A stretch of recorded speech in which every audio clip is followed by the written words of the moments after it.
retro review. Silent Hill 2. You did this, Andy? I did, You went back to the misery of Yeah, Silent Hill. yeah. It's and misery is the right word. It starts off grim like this. This is from the opening Starts off with sequence. a man and in it's a all toilet. it's all downhill from there in terms of mood. But you actually do at the start go down a hill for about 10 minutes when nothing happens. Yeah.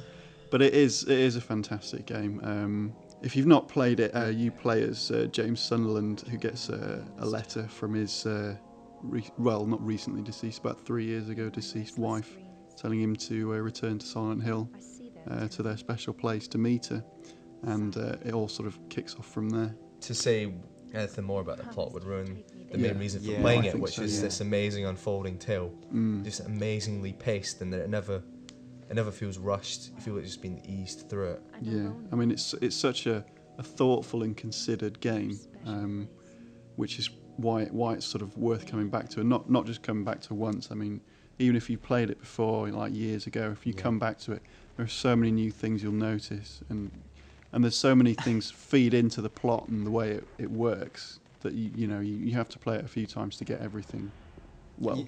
You look at how boring it is at the start. I think it's very deliberate, as in it's just fog. You spend about an hour just walking through fog, and you don't do anything really. You barely have a fight, and the fights you have they're rubbish. And this is the first fight, whacking people with planks. Yeah, but it's all deliberate. I think it's all to do with this sense of like powerlessness, confusion, using the game mechanics to make you feel frustrated and lost in this world. And slowly it sort of unfolds itself, and you start to get a handle on the plot, and then when you think you've got a handle on the plot, something else will happen, and who can you trust?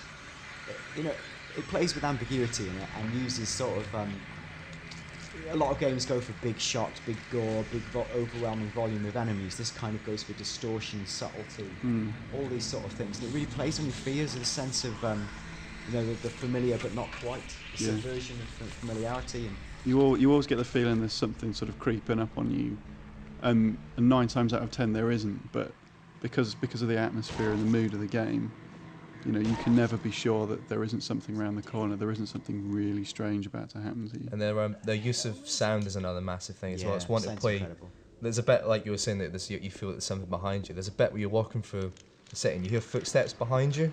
You turn around, there's nothing there obviously, and you keep running. You hear footsteps again. And like stuff like, there's a bit where you're in this courtyard and you hear a horse galloping around in the mist. That's fantastic. And it's like, it's really weird, subtle things. And this bit here, you hear a scream, you run down the corridor, and then you see the game's main antagonist for the first time, as we all know, and he's just stood there behind these bars. Yeah. Like the first time you see him, he's just there. That's amazing. And he's like glowing red, and that's just amazingly weird and terrifying moment. And you go in this room, and you see you see a dead body slumped in front of a telly, and it just keeps like nothing. This moment's really brilliant in a horrible way. And if you look at the character model there, it's a big clue about the game. If you look at that closely. Who could it be? Hint, hints. Is it worth picking up the director's cut of that as opposed to the? Well, yeah, it's got extra stuff, so about the same price. I think it still holds up. It's a survival horror classic.